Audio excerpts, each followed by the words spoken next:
Estamos de regreso con Aresbir Marín, abogado, con quien hemos conversado en este espacio en su momento a partir de la investigación que hizo nuestra colega Lilia Saúl de estas extorsiones y bueno, de estos fraudes a miles de personas que ocurren y siguen ocurriendo a partir de incluso utilizar figuras públicas de manera falsa para promover inversiones. Contamos aquí el caso de la utilización de la figura de López Obrador cuando era presidente, que falsamente se decía que él promovía unas inversiones y al final de cuentas lo que tuvimos aquí fue la evidencia de la enorme cantidad de gente que se vio afectada porque creyó en esas inversiones y bueno, pues acabaron en procesos de fraudulentos y de extorsiones y una mecánica criminal tremenda. Conversamos ampliamente con Aresbir Marín y con Lilia Saúl, bueno, quienes estuvieron aquí hablando del tema, pero ayer que conversábamos con José Ramón Cosío, me mandó Aresbir un mensaje respecto al tema de las extorsiones y de qué puede pasar con alguien que pues participa de un hecho delictivo forzadamente, precisamente porque alguien lo está extorsionando para tal o cual cosa. A partir de eso hablamos del tema y dijimos, ¿por qué no nos lo cuentas al aire? Y además le agrego a Aresbir que está la nueva ley de combate a la extorsión, lo que acaba de informar ampliamente Ilse Aguilar. Así que estamos entre las extorsiones y los fraudes. Aresbir, bienvenido al programa de nuevo. Carmen, muchísimas gracias y muy buen día a todo tu público. ¿Qué decimos de todo esto? ¿Cómo lo ves? Carmen, es un excelente planteamiento porque ayer justamente el doctor Cosío platicaba del caso de los limoneros, ¿no? En concreto de Bravo, de Bernardo Bravo, que lamentablemente, y lo presentaron hace rato, incluso ya fue Harfuch ayer a Michoacán. Ayer a Michoacán a ver el tema. Es un tema súper delicado porque parte de una gama de delitos impresionante. Delincuencia organizada, extorsiones, empresarios, si cometen delitos o no, si son parte del financiamiento a el grupo de delincuencia organizada o no, si además encubren, ¿no? Con estas operaciones y sus empresas se vuelven fachada de los grupos delincuenciales, ¿no? Eso es el mayor tema que nos aboca y que me gustaría platicarle hoy a tu público estas formas de sí participa, pero está excluido su delito, o qué pasa penalmente hablando. Si me permites ahondar, antes me parece importante señalar qué es un delito. Un delito es una conducta típica, antijurídica y culpable. ¿Qué quiere decir esto para la sociedad en general? Que debe de existir una acción o una omisión que corresponde a una descripción que hace el legislador en una ley. Por ejemplo, el robo es el que se apodera de un bien mueble ajeno, que no le pertenece, sin su consentimiento con fin de dominarlo, ¿no? De apropiárselo. Entonces, ese es la tipicidad. Luego vamos al tema de antijuridicidad. Quiere decir que no es contra la ley, no está permitido por la ley. Y posteriormente de la culpabilidad, es decir, esa persona es responsable de ese delito, ¿correcto? Eso es un delito en México, es un hecho que la ley señala como delito. Entrando en materia, hay excluyentes del delito, es decir, se encuentra justificado que se cometa un delito, una acción delictiva. Vamos a este ejemplo. Existe una conducta que es típica, por ejemplo, en el mismo sentido de robo. Tienes aquí tu celular, me lo prestas y yo me lo llevo. En ese momento hay una justificación, hay una causa de atipicidad que va a ser, el elemento normativo del delito es que yo me apropio de él sin tu consentimiento. Esa es una parte de dolo, ¿no? De voluntad.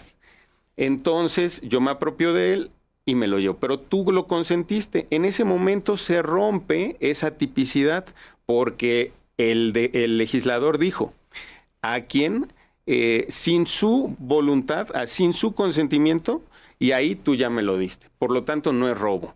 Esa es una exclusión de ese delito. Luego vamos a la antijuridicidad, Carmen. ¿Cuál sería el opuesto? Pues una causa de justificación. ¿Está permitido privar de la vida a alguien? No lo está. Sin embargo, ¿qué pasa si te atacan? ¿Qué pasa si llega alguien? ¿Defensa propia? Exactamente. En términos penales es una legítima defensa. Entonces, tú podrías defenderte si te están apuntando con un arma y a lo mejor incluso hasta te disparan. Tú disparas contra esa persona y lo privas de la vida, es una causa de justificación que se llama legítima defensa. Y entonces se justifica que prives de la vida a alguien. Y finalmente la antijuridicidad, y aquí voy a aterrizar el tema de los limoneros, por ejemplo, de los aguacateros y de muchos empresarios que están coaccionados por el crimen organizado. Ellos aportan dinero, sí aportan mucho dinero al crimen organizado, el famoso derecho de piso, que esto nos va a vincular con la nueva ley de extorsión, que es ley para prevenir, investigar y sancionar el delito en materia de extorsión. Ya es una modalidad de la extorsión reconocida en esta ley, el famoso derecho de piso o bien el derecho de empresa, ¿no? Que ahí vamos a otro gran tema de esta comisión delictiva. El grupo de delincuencia organizada, que como tal es un delito autónomo, delincuencia organizada, que son cuando 3 o más personas se congregan con el fin de cometer delitos de un tipo, en este caso con fines de extorsión. Extorsionan a estos empresarios y este grupo de limoneros entonces decide pagar piso, ¿no? Y les financian con millones de pesos pues a los cárteles, ¿no? Que son además muchos. Ya vimos el foco en Michoacán. Y como eso en todo el país. ¿Qué pasa después? Bueno, incluso algunos usan como fachada esta empresa para poder limpiar o lavar el dinero. Lo que conocemos penalmente como operaciones con recursos de procedencia ilícita. ¿Qué pasa? Viene dinero pues que no es correcto, que es sucio, o que aparentemente es limpio, pero cuando viene de una extorsión, pues ya no es tan limpio, ya no es tan legal, ¿verdad? Está forzado. Y entonces enmascaran pues este dinero y ya lo producen ahora limpio y empiezan a gastar por medio de estas empresas. ¿Quiénes son víctimas parcialmente? Los limoneros. Pero se convierten, y esta es la interrogante, se convierten también en delincuentes cuando aportan ese dinero con el cual financian armas, financian extorsiones, tal. Bueno, sí se vuelven parte, pero se justifica, regresando a esta parte de la antijuridicidad, que es una exclusión del delito, se actualiza una conducta inexcusable del empresario. Es decir, no se le puede exigir otra conducta al empresario o necesidad exculpante, ¿no? Es un estado de necesidad exculpante o inexigibilidad de otra conducta. Ese es el término penalmente hablando, ¿correcto, Carmen? ¿Y qué quiere decir? Pues que ellos, al estar coaccionados, al estar pues atemorizados, le llamamos también en derecho penal, pues es un miedo insuperable, porque está amenazada la familia, están amenazados ellos en su patrimonio, en su vida, incluso en sus bienes, y entonces esa antijuridicidad se va a volver una causa de inculpabilidad. Por lo tanto, va a estar justificado su actuar y que es lamentable, claro, pero penalmente no sería relevante. Por eso es que difícilmente vas a ver que se impute este delito a los empresarios, porque habría mucha forma de defenderlos técnicamente hablando. Sí son partícipes, pero hay que decirlo, está justificada esa acción en concreto. Pues ahí está esa explicación que te agradecemos muchísimo a partir de lo que ayer platicábamos aquí mismo. Déjame cerrar la charla y seguir en otro momento hablando porque es un tema gigante. En tu opinión, esta ley que se aprobó ayer, esta ley contra la extorsión, ¿es una buena salida a este fenómeno del cual tú te has convertido casi en experto? Bien. Bueno, experto. Gracias, Carmen. La extorsión, esta ley que se acaba de aprobar por los diputados, pero que todavía no entra en vigor, va a ser, me parece, un doble filo. O sea, me parece que va a tener un doble filo y esto va a haber muchas mesas de debate, muchos foros de discusión, porque por un lado me parece adecuado que se regule nacionalmente una ley. Y esta ley, además, el delito de extorsión como el de fraudes, pues son, como lo dije la vez pasada, son punteros y necesitan regularse adecuadamente. ¿Cuál es extorsión y fraude es lo que más se comete en México? Me parece que sí, Carmen. Ya reconocido por el gobierno. Ya, hace poco la presidenta Claudia Sheinbaum reconoció que al alza estaba la extorsión y los delitos de fraude. Me pareció extraordinario porque eso no se había reconocido anteriormente. Solo extorsión. Solo extorsión, y que los homicidios iban en descenso. En descenso, y bueno, el secuestro también. Todo un debate. Sí. Pero sube extorsión y suben los fraudes. Entonces, regulan extorsión, pero ¿qué puntos delicados hay que observo en esta ley? Me parece el foco más interesante va a ser que la denuncia pueda ser anónima. Entiendo que víctimas reales sí temen por... Ahí está el ejemplo, los limoneros. ¿Por qué en la mesa de negociación no metieron el tema de seguridad? Tú lo decías ayer, 2 puntos fueron centrales en esa negociación con el Estado. ¿Por qué no el tema más delicado, que es proteger a sus familias y su vida, su patrimonio?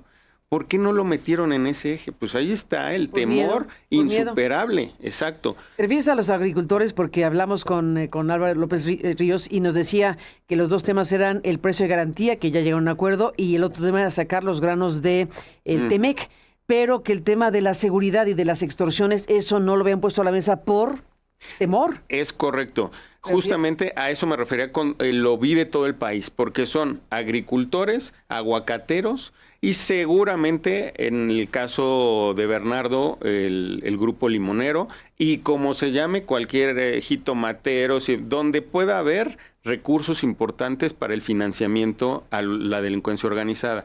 Entonces hay un miedo insuperable, Carmen, que esa es, ojo, la causa, insisto, de antijuridicidad.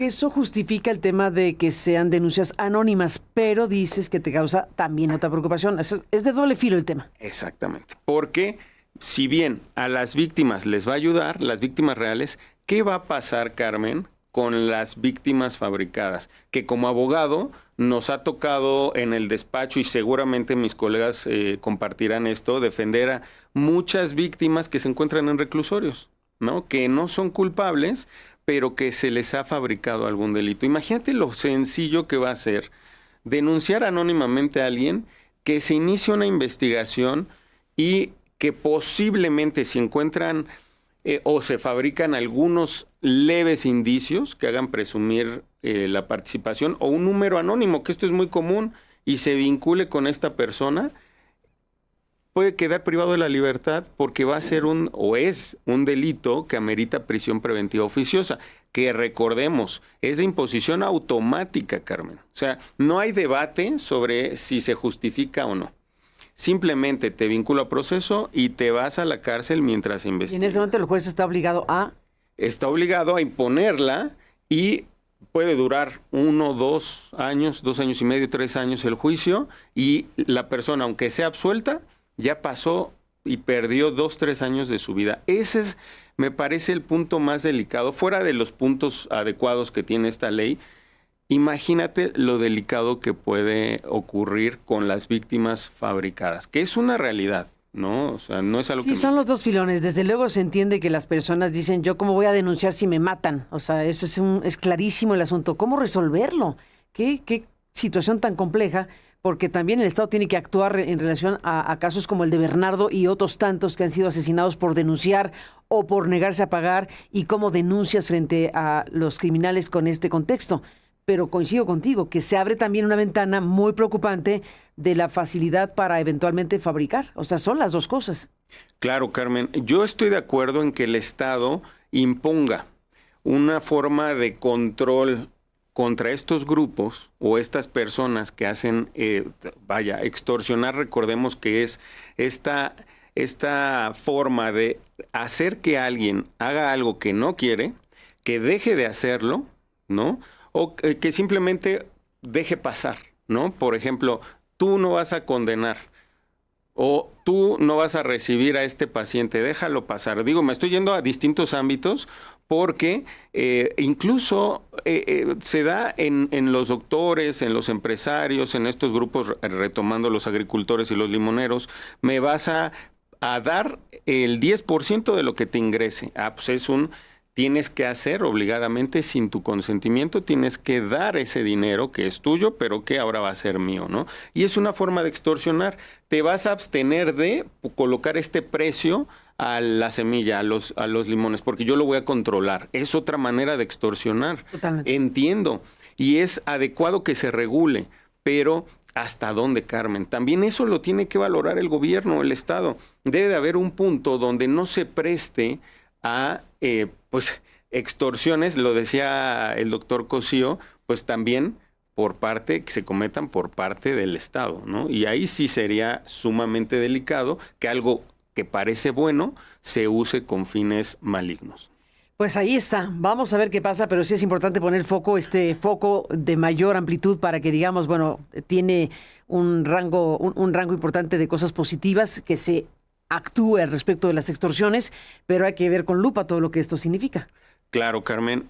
Yo creo que en la Cámara, en el Senado, debería de existir este tipo de participaciones. Yo sé que a veces hay foros y que, como en el caso del amparo, de pronto se simula porque hubo muy buenos juristas debatiendo y puede haber contraposiciones, y me gustaría que de pronto se fuera el Estado un poco más maduro en el tema del debate técnico, y que pudieran percibir estas aristas que se pueden cuidar y que con eso, claro que cuidan a la ciudadanía, porque es más fácil que un ciudadano de a pie caiga en una fabricación de delitos que un empresario que tiene mucho recurso para poder de pronto financiar una buena defensa, ¿no? Entonces, ¿realmente a quién vulneras más? Pues de fondo a la sociedad, ¿no? Que es a la que quieres proteger. Que es a la que quieres proteger, desde luego que sí. Bueno, pues ahí está el tema y de esto seguiremos hablando. Te aprecio mucho que te hayas dado una vuelta al estudio de nuevo para hablar de este panorama, de esta nueva ley y en general de lo que has explicado. Gracias por estar aquí. Con mucho gusto, Carmen. Aresbir Marín, gracias Aresbir Marín por estar aquí. Y bueno, para el público que está siguiendo el programa, le invitamos a revisar la nota más amplia en nuestro portal. La puede buscar en aristiguinoticias.com. Están todos los detalles de lo que se aprobó con esta ley contra la extorsión. Esta nota que usted puede verificar, que es: diputados aprueban con cambios ley contra la extorsión, reducen sanción a servidores públicos, que fue muy polémico también eso. Fue muy polémico. El cambio que causó mucho ruido fue que a los servidores públicos se les disminuyó una sanción, si están involucrados con todo esto, y bueno, se discutió si había proporcionalidad jurídica y demás cuestiones. Revise la nota en Aristegui Noticias y ahí tendrá todos los detalles. Gracias, Aresbir, por estar aquí y hasta la próxima. Volvemos.